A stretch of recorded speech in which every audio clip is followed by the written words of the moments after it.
সমন্বয়ের জায়গাটা আমরা বারবার পিপিপি পাবলিক প্রাইভেট পার্টনারশিপের কথা বলি। অনেক দেশ এই কৌশল অবলম্বন করে খুব ভালোই সফলতা আনতে পেরেছে। আমাদের দেশেও যে ব্যবহার হয় না এটা বলার সুযোগ না। অনেক এটা চর্চা বা অনুশীলন হচ্ছে।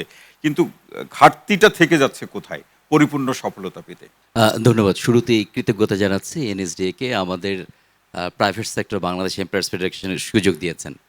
বাংলাদেশ এমপ্লয়ার্স ফেডারেশন আমরা মূলত ফর্মাল সেক্টরে কাজ করি। মোস্টলি লার্জ কংগ্লোমারেটস যারা আছে বাংলাদেশে এবং এমএনসিস যারা আছে তারাই আমাদের মেম্বার। আপনি যে প্রশ্নটা করেছেন এইটা আমরা গত ১৫ বছর যাবৎ ফেস করছি। এখন যে সমস্ত ডেভেলপমেন্টগুলো হচ্ছে সে সমস্ত ডেভেলপমেন্টগুলো হচ্ছে এইরকম, আমরা আমাদের তাগিদেই এই কাজটা করতে যাচ্ছি। কারণ আমাদের সামনে এলডিসি গ্র্যাজুয়েশন আছে, আমাদের সামনে আর্টিফিশিয়াল ইন্টেলিজেন্স নিয়ে অনেক ধরনের ঝামেলা রয়েছে। এর ফলে আমাদের দেশে যে সমস্ত প্রজেক্টগুলো আমরা বাস্তবায়ন করি সেগুলো ম্যাক্সিমামই supply driven, not demand driven. এই সমস্ত কারণগুলোর কারণে এই যে পিপিপি মডেল কিংবা ইন্ডাস্ট্রি একাডেমিশিয়ান মডেলগুলো আমরা হয়তো বা অনেক পিছিয়ে আছে এটা বলা যাবে না, আমাদের মধ্যে দৃঢ়তা নেই এটা বলা যাবে না, কিন্তু কেন জানি আমরা একটা দুটো প্রোগ্রাম করার পরে কেন জানি পিসমিল বেসিসে প্রোগ্রাম করে খেয়েই হারিয়ে ফেলছি। এইটা একটা বড় কারণ কি? এটার কারণ কি? এইটার কারণ যদি অ্যানালাইসিস করি, প্রাইভেট সেক্টরও মাঝে মধ্যে বলতে হবে, প্রাইভেট সেক্টরও আমরা হয়তো লিড নিচ্ছি না। আবার আমরা যদি সবসময় গভর্নমেন্টকে দোষারোপ করে যাই যে মানে ব্লেম গেম খেলতে চাই তাহলে এটা খেলা যেতে পারে, কিন্তু এইটা দুই পক্ষে থেকে এগিয়ে আসে কেন জানি হচ্ছে না, এই জায়গাটাতে প্রশ্নটা থেকেই যাচ্ছে। আমরা শুধুমাত্র বলছি পেছন থেকে জোহাবাই লাগাম টেনে ধরছে কারা?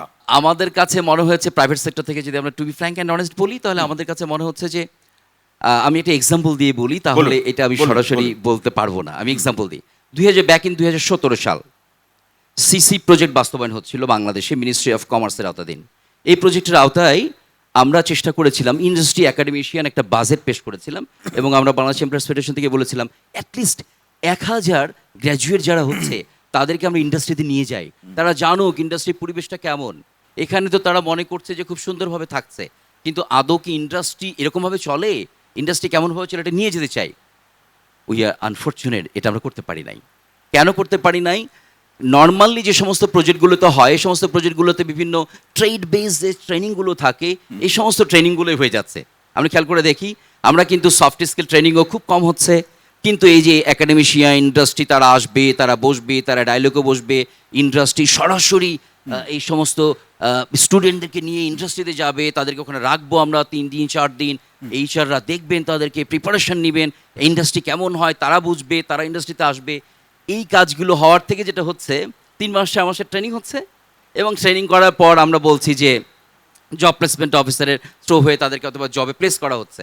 আমরা হয়তোবা অ্যাপ্রেন্টিসশিপ মডেলে কিছু মানুষজনকে হয়তোবা নিচ্ছি, কিন্তু আদৌ কি আসলে সেই মানুষগুলো কতদূর পর্যন্ত যাচ্ছে? কিন্তু জবা এখানে আরেকটা প্রশ্ন, যে সেটি হচ্ছে যে আমাদের ইন্ডাস্ট্রিগুলোর যে প্রয়োজন সেই ডিমান্ড ম্যাপিংটা কি যথাযথভাবে হচ্ছে? এই যে দারুণ একটা প্রশ্ন করেছেন। এই কাজে যদি আমরা ইন্ডাস্ট্রি ভ্যারি করে, আমাদের যদি ফার্মাসিউটিক্যালস ইন্ডাস্ট্রি ধরি, এই ফার্মাসিউটিক্যাল ইন্ডাস্ট্রি তারা নিজেরাই তাদের মতো করে ডিমান্ড ম্যাপিং করে নিয়েছে, তাদের মতো করে তারা জব সিকার যারা আছে তাদেরকে বাছাই করছে এবং তাদেরকে রিক্রুট করছে এবং তাদের জন্য তারা ট্রেনিংয়ের ব্যবস্থা রেখেছে, তাদেরকে এবং ট্রেন করছে এবং তাদেরকে তারা জব প্লেসমেন্ট করে নিয়েছে। আবার অন্যান্য ইন্ডাস্ট্রি যদি বলি সরাসরি হয়তোবা তারা করছে না, তারা হয়তো বা আমরা ডিপেন্ড করছি এনএসডিএ, ডিপেন্ড করছি আমরা বিটিইবি, ডিপেন্ড করছি আমরা যারা এই সমস্ত প্রতিষ্ঠানগুলো আছে যারা ওখান থেকে লেভেল 2, 3, 4 করে আসে তাদেরকে নেওয়ার মানে ইন্টিগ্রেটেড অ্যাপ্রোচটা আমরা দেখছি না, যে যার মতো করে। এই কথাটা সরাসরি বলতে চাচ্ছি না, ইন্টিগ্রেটেড এই অ্যাপ্রোচটা আজকে ভালো লেগেছে এখানে এসে বসতে পেরে।